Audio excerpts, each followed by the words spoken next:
안녕하세요. 몽아. 몽아. 이번 주 놓쳐서는 안 될 뉴스 탑 4입니다. 첫 번째, 미국이 경기 부양을 위해서 또다시 1조 달러 투입을 하겠다 발표를 했는데요. 과연 어떤 기업들에게 호재가 될까요? 두 번째, 아마존을 때려잡기 위해서 구글이 인수하려는 기업이 있다고 합니다. 두 공룡이 이번에는 어떤 분야에서 싸우려는 걸까요? 세 번째, 디즈니가 7월 테마파크 재개장을 앞두고 연간 회원권을 일부 환불해 준다고 합니다. 아니, 그동안 잘 버티고 있다가 갑자기 왜 이러는 걸까요? 네 번째, 종이에 사인하는 시대가 이제 끝난다고 합니다. 이와 함께 전자서명과 관련된 기업의 주가가 급등하고 있다고 합니다. 함께 보시죠.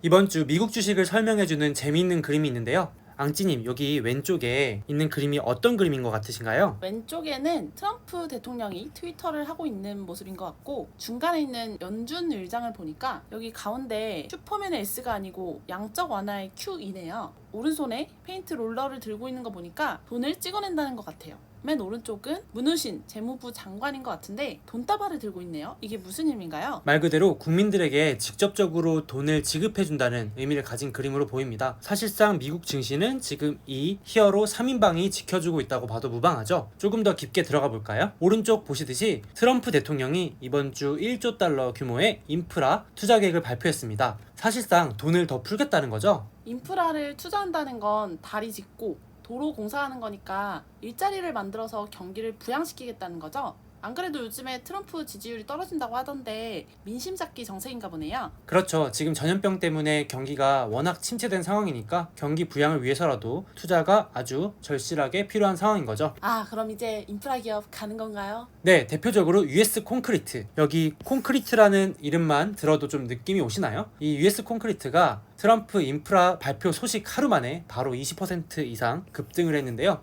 우리나라로 치면 건설주, 시멘트주가 오르는 것과 아주 비슷하다고 보면 됩니다. 미국에도 이런 테마주가 있는데 특히 미국은 상하한가 제도도 없어서 하루 만에 몇십 % 오를 수 있으니까 아주 난리부르스죠. 이 소식에 투자자 반응도 아주 재밌었는데요. 이 발표 소식이 뜨자마자 테마주 가자, US 콘크리트 가자, 관련주 가자 이렇게 외치고 있었는데 막상 또 다음날 구체적으로 아무 얘기가 없으니까 뭐야 말만 한 거야? 또 속았네 젠장 등의 재밌는 반응들을 보이고 있습니다. 역시 삽을 떠야지. 계획만 가지고 큰 돈을 투자하는 건 너무 위험한 것 같아요. 네, 오른쪽 사진에도 잘 나와 있지만 지난 대선에도 그렇고 매번 인프라 투자 공약 나올 때마다 이런 테마주들이 들썩들썩했지만 막상 예산도 부족하고 실질적으로 진행되는 게 없으니까 다시 주가가 흘러내리곤 했습니다. 그래서 실적과 무관하게 움직이는 테마주 투자는 유의하는 게 좋고 알짜, 진짜로 투자가 진행되는 종목들을 잘 고르는 것도 중요한 점이겠죠? 소목님, 사실 저도 US 콘크리트 한 주 한번 사봤는데 혹시 어떻게 생각하시나요?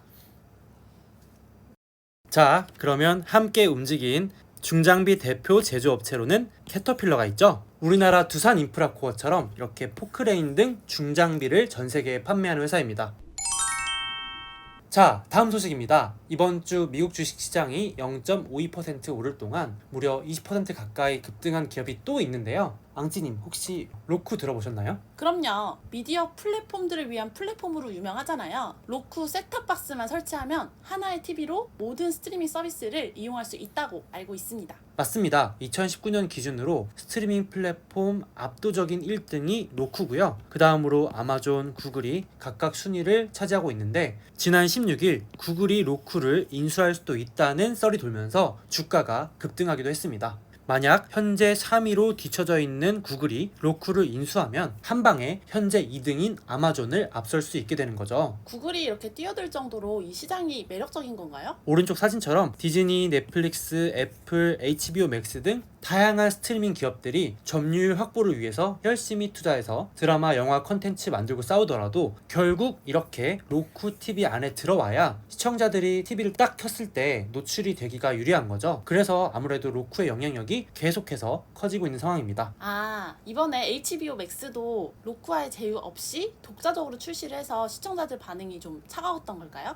네, 아무래도 영향이 없진 않았겠죠. 그래서 최근 결국엔 이 AT&T가 출시한 HBO Max도 로쿠와 아마존 파이어 TV와 제휴를 하기로 발표를 했습니다. 이제 보다 많은 시청자들이 편하게 TV를 통해서 HBO Max의 컨텐츠들을 볼 수 있게 됩니다. 여기 팬 한 분도 HBO Max가 언제 로쿠에 올라오냐면서 계속해서 애타게 기다리고 계십니다. 그러면 만약에 구글이 로쿠를 인수를 안 하면 어떻게 될까요? 오른쪽 컬럼에서도 이런 제목을 뽑았는데요. 구글이 안 사도 누군가는 로쿠를 인수할 것이다. 즉 워낙 로쿠의 성장성이 좋기 때문에 구글이 아니더라도 누군가가 인수할 수 있고, 설사 그게 아니더라도 중장기적으로 나쁠 건 없어 보입니다. 투자자들도 벌써 기대감에 재밌는 반응을 보이고 있는데요. 구글이 로쿠 사는겨 마는겨? 로쿠 다음 주 급등 가나요? 로쿠 가자! 이러면서 잔뜩 기대한 모습입니다. 로쿠가 어떻게 움직일지 앞으로 한번 지켜보면 재밌는 포인트가 될 것 같습니다.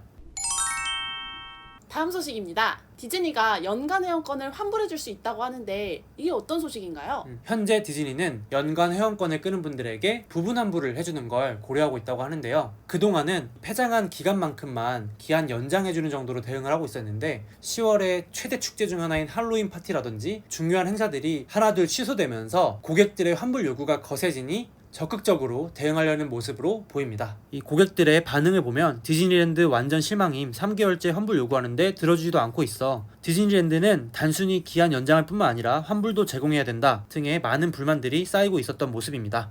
여기 사진처럼 디즈니는 이제 막 본격적으로 중국 상하이 그리고 홍콩에 이어서 7월에는 미국에서도 개장을 앞두고 있는데 상당히 좀 아쉬운 상황으로 보여집니다. 어쨌든 3개월 동안 버티다가 환불 카드까지 꺼낸 거 보면은 디즈니가 올해 하반기 테마파크 전망은 조금 안 좋게 본다고 추측을 해볼 수 있겠네요. 맞습니다. 그렇게도 볼 수 있는데 반대로 다가오는 좋은 소식들도 있습니다. 올해 디즈니의 최대 기대작 중 하나죠. 뮬란 실사판 영화가 7월 24일 날 개봉한다고 합니다. 미국 최대 영화관 AMC도 이에 맞춰서 7월 15일부터 순차적으로 오픈을 하기로 했는데 뮬란 개봉을 이전에는 무려 600개 이상의 영화관을 모두 오픈할 수 있도록 준비한다고 합니다. 근데 요즘 같은 때 사람들이 영화관 잘 안 가지 않나요? 그게 조금 물음표긴 하죠.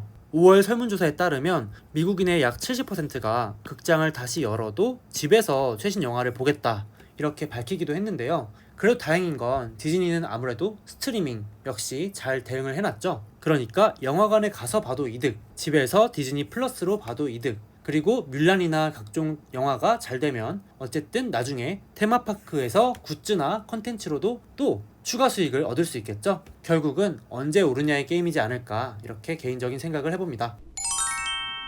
마지막 네 번째 소식입니다. 아니 이 기업 뭔가요? 차트 보니까 완전 미쳤는데요? 장애물 없이 아주 쭉쭉 가는데요? 네, 도큐사인이라는 기업 주가인데요. 미국의 대표적인 항공사 중 하나죠. 유나이티드 항공이 아쉽게도 6월 22일부로 나스닥 100 지수에서 퇴출되고요. 다음 주부터 새롭게 편입되는 종목입니다. 주가만 봐도 현재 시대상이 반영되는 건 아닐까 이런 생각이 드는데요. 6월 22일 나스닥 100 지수에 편입이 되면 나스닥을 추종하는 많은 ETF, 예를 들면 QQQ 같은 상품에도 포함이 되겠죠. 근데 도큐사인이 정확히 어떤 회사인가요? 도큐사인은 전자서명 1등 기업인데요. 전자서명 시장의 약 70%의 점유율을 차지하고 있는 선두 기업입니다. 최근에 비대면 거래가 늘어나면서 아무래도 종이에 서명하기보다는 전자로 서명하는 건들이 엄청나게 많아지고 있죠. 예를 들면 이번 주에도 우리나라 특허청에서 처음으로 전자서명이 포함된 증명서류도 허용해주겠다 이렇게 밝히기도 했는데요. 그러면 이제 동의 서류에 사인을 해서 힘들게 우편으로 보내는 그 귀찮은 작업을 하지 않아도 되는 거네요? 맞습니다. 아직은 우리가 보편적으로 쓰는 방식은 아니기 때문에 이 도큐사인을 포함한 전자서명의 침투율이 고작 4% 정도밖에 되지 않는다고 해요. 그러니까 반대로 말하면 이제 막 성장하고 있는 시장인 만큼 시장이 아주 커질 여력이 많다고도 볼 수 있겠죠? 근데